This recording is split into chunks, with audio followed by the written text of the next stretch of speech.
Welcome to chapters 8 and 9. Chapter 8. Ben is sitting in class the next morning, and Mrs. Kutcher is writing assignments on the board. The spelling words are there to be copied, but Ben's not interested. Last night, his mother found one of his favorite books, Amphibians of the World, when she was unpacking one of the boxes in his sister's room. Ben hugged it to his chest like a lost friend, then stayed up late reading and studying the photographs. He opened the book on his lap and leafs through the pages again. Spelling can wait. He turns to the section on frogs and toads in Costa Rica and finds the picture of the golden toad, whose skin is an absolute brilliant golden orange. The book says the golden toad hasn't been seen for more than a decade. Scientists think it's extinct. Frogs are disappearing all over the world.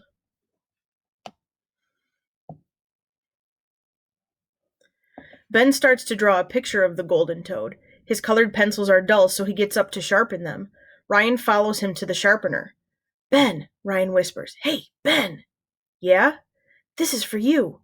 Ryan hands him an envelope. Ben's name is on the front, written carefully in large block letters. "You can open it now, but be kind of quiet," Ryan says. He's hopping back and forth from one foot to another, doing his crazy dance, waiting. Ben shrugs and opens the envelope. The card inside is in the shape of a party hat. "I'm having my own party, like Danny's, but different. It's in a month. I'm giving you the invitation early so you can make sure to come." "Okay," Ben says.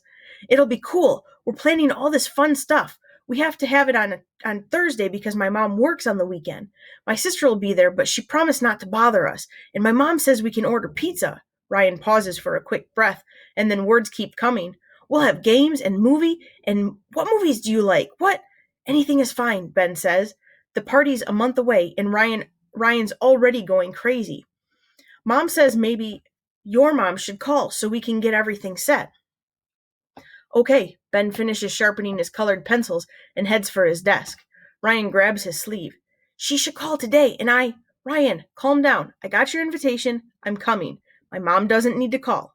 "Okay, yeah, I know. I just want to make sure because it'll be fun, okay?" Okay. Ryan turns and hops back to his desk. He careens into the seat, knocking his books onto the floor. Mrs. Kutcher looks up. "Ryan," she says, "please keep it down. Others are working." "Sure," he says. "Sorry." Ben sits down. Ryan is beaming at him, and the eye not hidden by the patch is dancing. Ben puts the invitation in his desk and goes back to drawing the golden toad. Before he knows it, Ryan is peering over his shoulder. "Cool. What is that?" "A toad," Ben says. He keeps it short, hoping Ryan will leave him alone. "Cool. It's yellow." "It's called a golden toad." "Can I see it?" Ben stares at Ryan, but being stared at doesn't bother him. "Please?" Ryan says.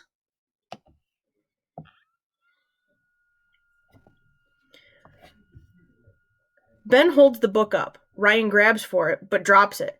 "Ryan," Ben says, "the kid can be such a jerk." Ryan scrambles to pick it up, then starts flipping through the pages. "Cool! This is the coolest book! Cool!"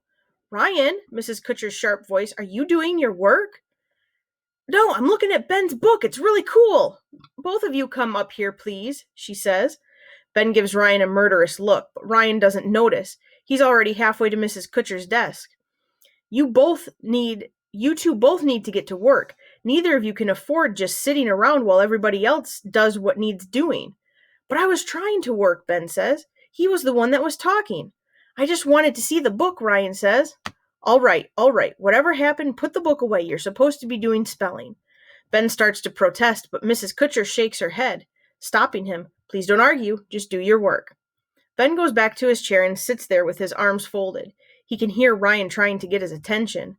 Frankie Murley snickers. Ben doesn't look up. Right after he gets home from school the next day, Ben tosses his backpack onto the sofa and hurries into his backyard. He hikes down the trail, going past the marshy place where he caught the peeper. The sun is shining, and he goes deeper and deeper into the woods, farther than he's ever gone before. He's a little nervous about finding his way back, but it seems like someone has made a trail here. It's faint, but he can follow it all right. Ben likes being alone. He'll turn back before he gets lost. The trail makes a sharp bend to the right, and Ben stops. It feels like he's been here before. About 20 yards ahead is another trail that leads past some rock outcrops and heads up a small hill. He takes a few steps and looks around. This is the path he and Mrs. Tibbets explored last Saturday. His family's land not only backs up to Mrs. Tibbets' property, the two places are connected by a system of trails. He hurries up the path and comes to the vernal pool. He sits on the big rock beside it for a moment, but he's too excited about his discovery to sit still. He jumps up and takes the path toward Mrs. Tibbets' house. Maybe he'll just knock on the door and say hi. The trail leads him to her backyard. The garage is right in front of him. Ben walks around to the driveway, but Mrs. Tibbets' car isn't there. He looks in the kitchen window. He can see dishes in the sink and jars and plates spread out on the counter, but no sign of her. When Ben turns away from the door, he sees a car pull in the driveway. It looks familiar. The door swings open, and as soon as he sees the red hair, he knows who it is. Mrs. Tibbets' sister-in-law. Ben can't escape. He just stands there on the walk as the woman heads toward him. "Oh," she says when she sees him. "Hi," Ben says. "Who are you?" "I'm Ben Maroney," Ben says. "I'm one of Mrs. Tibbets' students." The woman frowns. Ben looks at her and then, instinctively, thrusts his hand out. She looks at it like she doesn't want to take it, but then she does. Her hand is dry and bony. "I'm Mrs. Tibbets' sister-in-law," she says. "Tabitha Turner." "Where is she?" Ben shakes his head. "No one's home. I just came over to, sometimes I do work around the house for her." Tabitha Turner exhales with disgust. Of course she's not here. What was I thinking? Just because she said she'd be here means absolutely nothing. She glances at her watch. I don't have time for this. She looks at Ben like she's not sure why he's still there. I'll probably just go ahead and leave now." "Well, I can't wait around here any longer," Mrs. Turner says, heading back to her car. "The woods here are really nice," Ben says. "It's a nice place." The words are out of his mouth before he realizes what he's saying. Tabitha Turner stops in the driveway and turns slowly. "Has she been talking to you about this land? What did she say to you?" "Nothing. She just took me on a walk through the woods and showed me all the things that are living around here." Tabitha Turner shakes her head again and blows air out through her mouth in a violent burst. "Oh, that woman!" She gets in her car, and Ben watches her pull out of the driveway. He goes back to the kitchen door and looks inside one more time. As he heads toward the woods, he spots the cage under the lean-to by the garage. He stops, then takes a few steps closer. There's no movement inside the cage. He approaches it and puts his face close to the wire. It's too dark in the little enclosure to see anything. Ben whistles, thinking he might wake whatever it is. "Hey," he says, and gives the cage a gentle shake. He still doesn't see anything, but he thinks he hears something move inside the closed-off part of the cage. Now he's really curious. I won't bother them, he thinks. I just want to get a closer look at what kind of snakes live in the cage. Ben looks around. Thick grass grows in tall clumps, but he sees a stick about 2 feet long lying by the side of the garage. He picks it up and very carefully pushes it through the crack along the edge of the door. He manages to maneuver the stick into a small entrance in the enclosure, but he can't get in far enough. There's too much of an angle. Now figuring this out has become a challenge. For Ben forgets about Mrs. Tibbets' warning. He gives the cage another shake, but nothing happens. The cage door is held closed with a hasp. A twist tie, something you use on plastic bags, holds the hasp closed. If I open the door a tiny bit, Ben thinks, I can get the stick into the nesting area and move it around a little. Then I'll close the door quickly as soon as the snake shows itself. Ben carefully unwinds the tie on the hasp and takes it off, stuffing it in his jacket pocket. He tries to pull back the door, but the cage is old and the door sticks a little. He gives it a harder yank and it pops open. There's still no movement from the closed-off area, so he slides the stick in along the floor, keeping the door open just enough for the width of the stick. He pushes it into the enclosure and moves it around. There's something in there. He tries to slide the stick underneath it and lift it a little. He doesn't want to poke it. Whatever it is, it's heavy, and it moves against the stick. Then he sees it. A dark triangular head emerges from the hole in a closed-off area. Ben's heart starts thumping. It's definitely a venomous snake, but he's not sure what kind. Its tongue flicks out, testing the air in the cage. The snake freezes at the entrance of the hidden part of the cage. Just as Ben is thinking he should close the cage door, he hears a car pull in the driveway. Mrs. Tibbets is back. He doesn't think it's possible for his heart to beat any faster, but it does. He pulls the stick out of the cage and slams the cage door, but it bounces back open. It's a little warped and doesn't fit very well. Now the snake is slowly pulling itself out of the enclosure. Ben's mind races in a million different directions at once. With one hand, he digs in his pocket, feeling for the little tie that sealed the door, and with the other hand tries to force the cage shut. He hears the car door open and close. Ben knows that Mrs. Tibbets will come up the walkway between the garage and the house, and that she'll be able to see him from there if she bothers to look over. He gives up searching for the twist tie and presses both hands flat against the wire of the door, trying to close it all the way. The snake glides around the sides of the cage. Its skin is molted tan with dark brown stripes. Its underside a yellowish white. The tail part is dark with a rattle on the end. Ben breathes more quickly as he sees the size of this creature, 3 or 4 feet long and as thick around as his forearm. He imagines it striking out and biting his hand. His heart pounds. Then he sees another triangular head emerge from the nesting area. There are 2 of them. Hello? Is someone there? He can't see Mrs. Tibbets, but she must have heard him. Ben's back is prickly with sweat and fear. He shoves the door as tight as it will go. His only hope is to distract Mrs. Tibbets and pretend that he's just gotten here, then come back in a minute and make sure the snake hasn't gotten out. With one last push on the door, Ben steps away from the cage and walks out in a wide circle away from the garage as if he's just coming from the woods. He still can't see her. Hello, Mrs. Tibbets calls out. Oh, hello, he calls out. Is that you, Mrs. Tibbets?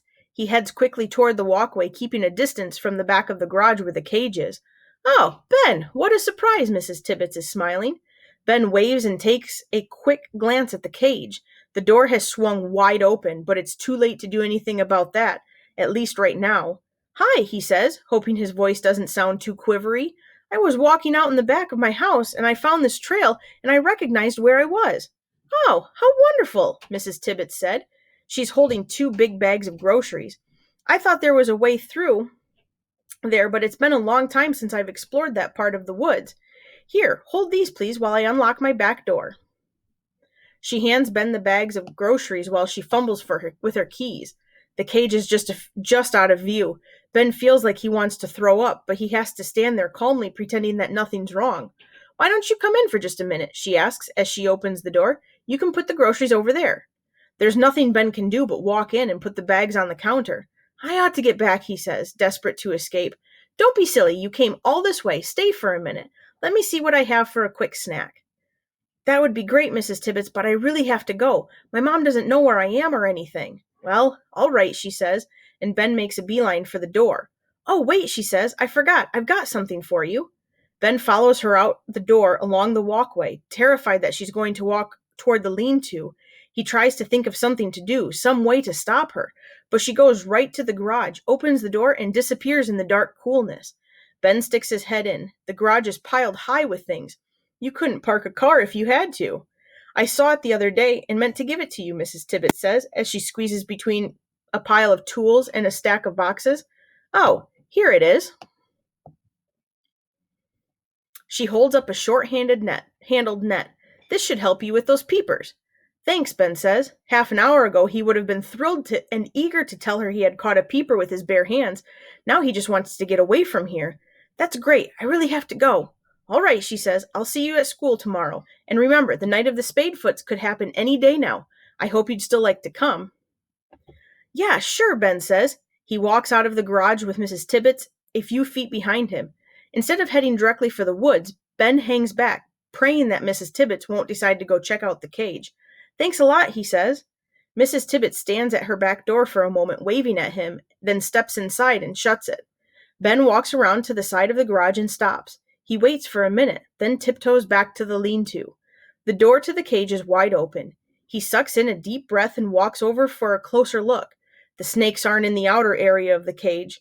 He lets out his breath all at once, like he's been holding it in for an hour. He glances around his feet for any glimpse of them, but tells himself they probably just slithered back into their nest. He fumbles in his pocket for the twist tie, shuts the door as tight as he can, and then flaps down the hasp.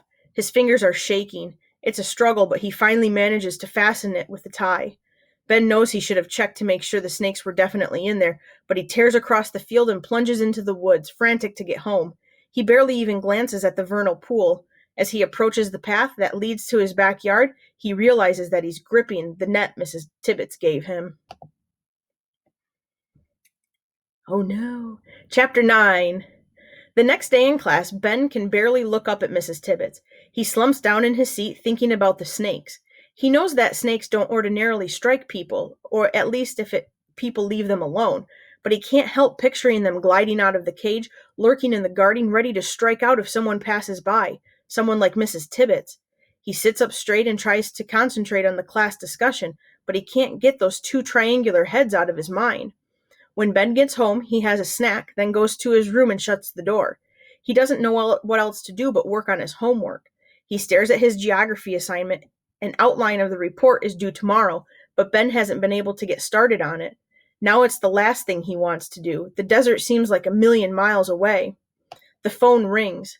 Ben runs into the hall and answers it. Ben? This is Mrs. Tibbets. Ben is too stunned to speak. He stares at the wall. Ben? Oh, right. Hi. I need to ask you something. Okay. Ben's heart is racing. When you came by yesterday afternoon, did you notice anything about the cage behind my garage? What? Ben is fighting for time. The cage behind my garage, the one under the lean-to? Now Ben's mind is racing too. He knows he should confess, but he just can't. No, I didn't notice anything. Well, someone apparently opened the cage and then fastened it shut again. She stops talking for a moment, leaving space for him to say something if he wants to. Ben, the snakes in that cage are dangerous. Somehow they got out. Wow. Ben's voice is barely above a whisper. He feels terrible about the lie, but he can't bring himself to explain everything to her. What kind of snakes were they, he asks. Rattlesnakes. Timber rattlers. That's why I asked you to stay away from them. Rattlesnakes. Ben tries to sound surprised. Yes, I thought maybe you were looking at them when you were here. No, says Ben. Oh, this is horrible. I shouldn't have kept them. Where did you get them? Ben tries to sound like he's just interested and doesn't know anything about them. They're very rare around here, Mrs. Tibbets said. My husband was licensed to capture and move snakes that had lost their habitat. He was going to transfer those rattlers, and then She paused for a minute, and Ben knows she was thinking about her husband dying. She takes a breath and goes on. I should have done something with them. Now, who knows what happened? Maybe there was a hole in the cage. They somehow got out. They got out somehow. Maybe someone stole them, Ben says. It's hard to imagine. No one knew they were there. Oh, what have I done? You didn't do anything, Ben says. Yes, I did. I kept them, and I shouldn't have. Will they be all right? I don't know. The teacher's voice sounded so sad that Ben's throat tightens. It's too early in the year for them to be out, and they usually can't adapt to a new habitat. This is all my fault. Maybe they'll be okay, Ben says, trying to cheer her up, and himself. Thanks. Then before Ben can hang up, she asks, Is your mother there? Ben freezes. Why does she want to talk to my mom? Yeah, he stammers. May I please speak with her? Ben feels sick. Sure, just a minute. He calls his mom. Who is it? She asks. It's Mrs. Tibbets. He hands her the phone and walks away, but as soon as he's around the corner, he stops to listen. His mother says hello, then falls silent. She's quiet for a long time. He sticks his head around the corner and sees her just standing there with the phone to her ear. Are you sure? She says. Then, after a pause, she talks for a while, saying how much Ben has always liked the outdoors and wild things, and how she appreciates Mrs. Tibbets' concern. She hangs up and sees Ben watching. I wish you would have told us about those snakes, she says. Ben nods. If his mom had asked him whether he let them out, he knows he'll have to tell her the truth. Well, she says, I'm relieved you didn't have anything to do with it. She sounded very upset. His mom heads back to the kitchen. Ben stands there. He missed his chance to let the truth come out. Sinking deeper and deeper into a hole, he feels worse than ever. He goes back to his desk and stares at the blank wall. The desert is 2,000,000 miles away now. When he closes his eyes, he sees the snakes. He wonders where they are tonight. Ben does his best to avoid Mrs. Tibbets in school that week and the next. When he's in her class, he does his work, but he doesn't raise his hand. Twice she asks him after class if he's managed to catch a peeper or if he wants to come check on the vernal pool again. Both times he shakes his head and hurries out the room. It's not like he's lost interest in the toads, though. He spends a lot of time in the woods behind his house. His parents must notice because one day his father comes home with a new pair of waders. This is to save your sneakers, he says. They fit him better than the ones that he used at Mrs. Tibbetts' house. He likes the feeling of being waterproof. Using the net Mrs. Tibbetts gave him, Ben snares a few American toads, but he still doesn't manage to catch another peeper. He decides to keep one of the toads, and with the money he saved, he buys a terrarium from the pet store. After fixing it up with some mud and a couple of plants, Ben settles the toad into its new habitat. The following Thursday afternoon, Ben is sitting at his desk at home, trying to get started on his geography project. His mom has laid down the law, no more wandering the woods until he's made progress on his report. His sister is always playing with Rory, Ryan's sister. The house is quiet. He has no excuse for putting this off any longer. He stares at the report guidelines. He picks up a pencil and taps it on his notebook. He loves the desert. Why can't he get started on this report? Frustrated, he looks around the room until his gaze comes to rest on a book about amphibians he brought home from the school library. He picks it up and starts leafing through it. He glances over at the terrarium. The toad is crouched in the corner. It doesn't look happy. 4 glass walls and some dirt and plants don't make much of a home for something that's used to living outside in the wild. He skims through the section of the book on building a terrarium for amphibians, looking for ideas. Just then, the doorbell rings. "I'll get it," he yells, slamming the book shut. He runs down the hallway to the front door, happy for an excuse to escape his homework. He opens the door to find his sister Agatha standing there. Ryan is just behind her, holding a book in his hands. "The door was locked, you bozo," Agatha says as she shoves past him. "It was not. Try turning the knob for once." Ben turns back to Ryan. "Hi," he says. "Hi," Ryan says. "Mom and Rory are waiting in the car, so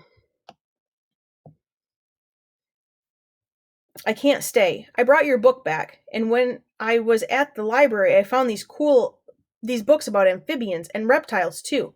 I thought you might want to see them." He's so excited he practically throws the books at Ben, and they fall to the floor between them. "Whoops," he says, and he scrambles to pick them up. "I took them out on my library card, and my mom said we could bring them over. You can give them back to me once you're done." Ben helps Ryan with the books, and Ryan just keeps on talking. "They're not as cool as your book. Your book is the best. I've read some of the chapters twice already. And Ryan's mother honks the horn and waves for Ryan to hurry. "Sorry, gotta go." "Thanks," Ben says. Ryan smiles. Ryan smiles his loopy smile. "See you tomorrow," he says. On his way to the car, he turns back and calls out, "Oh yeah, I put a picture I drew in one of the books. It's for you." "Okay," Ben says. He waves goodbye as Ryan's mom backs the car out of the driveway. Ben looks down at the stack of books in his arms. Still standing in the doorway with the door open, he opens up the top book. Between the first 2 pages is a colored pencil drawing. It's beautiful, much better than anything Ben's ever done. He didn't even know Ryan could draw. It's a picture of a bright orange creature perched on a rock by a stream above it. Ryan has written in large block letters, "Golden Toad, endangered or extinct. Handle with care." Underneath the picture of the toad, Ryan has written an inscription, "For Ben, your friend Ryan." Ben's embarrassed. He hasn't done anything to deserve Ryan's friendship. He's barely even talked to him. He takes the books to his room. He searches through the desk drawer for a tape dispenser and sticks Ryan's picture on the wall above his desk. Then he sits at the desk and looks at the library books Ryan brought. He opens the biggest book first, the one with the glossy colored photograph of a bright red frog on the cover. He thumbs through, looking at all the different species of frogs and toads, and then he stops on a page and stares at the photograph of a small, smooth-skinned, olive-green toad. 2 yellow stripes curve across its back. Its eyes are bright, the edge of the eyes are golden, and the pupils are vertical, up and down, not horizontal like other toads. A diagram shows the projections of the hind feet. They look like little shovels. He reads the caption, "Eastern spadefoot, now rare and endangered in several states." It's the toad Mrs. Tibbetts told him about, the kind that appears every year in her vernal pool. Compared to some of the other species in the book, it doesn't look like much, but Mrs. Tibbets had made it sound like a treasure, like a special secret that only the two of them know about, an endangered species right around the corner from where he lives. Ben thinks about the toad out there buried away under the ground, waiting for the rain. He'd love to see them when they come out for that one night, but that would mean talking to Mrs. Tibbets, and that's something he just can't imagine doing, not after what happened with the snakes. His guilt sits in the pit of his stomach like a big cold stone. He reads all there is about the spadefoot, and it only makes him feel worse. Ben, his mother calls, it's time for dinner. He looks at the spadefoot one more time and closes the book. He'll have to work on his report later.